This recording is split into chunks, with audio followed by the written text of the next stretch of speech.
outside of the actual competition itself, you've been to the Commonwealth Games, you've been to the Olympics, and it's what is the atmosphere like amongst the athletes? Because you're walking around with your teammates and your other athletes, and it's sort of this surreal thing where you're in your own little bubble of other people, these superstars of sport, and it's like, what's really going on? I can't really begin to imagine what it's like.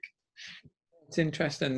The Olympic village and the you know, any sort of athlete village is very different from a world champs or a European champs. So, for example, a European and a world champs, you would be in a hotel somewhere.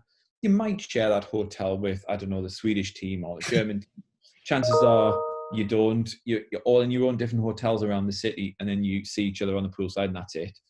So you've almost got your own little hotel as a team within your team. So it's very manageable and controllable.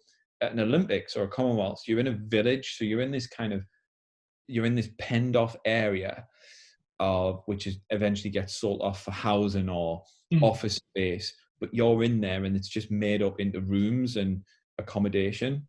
Inside there is like 10,500 of the world's best sports stars. But it's the spin-offs which happen from it. You know, I remember watching people like Pele just wandering through the village, just walking past, no one's bothering him. He's just wandering through. He's with a couple of delegates, just pointing at things, going, "Oh, isn't that good? Isn't that good?" I was like, "There's Pele." And then the Roger Federer and Rafael Nadal having lunch together in the village, just sitting chatting, and I was like, "What is going on?" Just every day is a pinch yourself experience, and you see and meet some of the, you know, Kobe Bryant. I remember having a conversation with him and two of his other teammates on a park bench just in the village, just chatting about what the day is like. And it is bizarre. So it's 3 weeks of your life that is a little bit pinch yourself, and it's that you've got to compete when there's a bit of a festival going on, there's a bit of a Mardi Gras happening.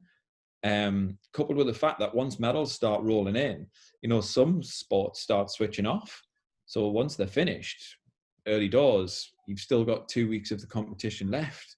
You're watching athletes go out and party and enjoying themselves. You've got to try and refocus and regather your focus back on what the job is.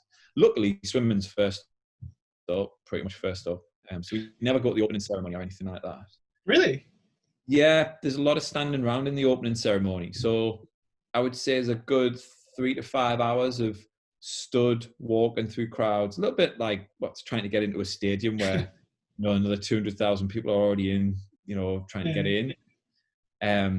So we never went to an open ceremony. You know, it's a bit sad, really, but we accepted that because we were swimming the very next day. So you could just ruin your preparation by just ruining your legs, basically.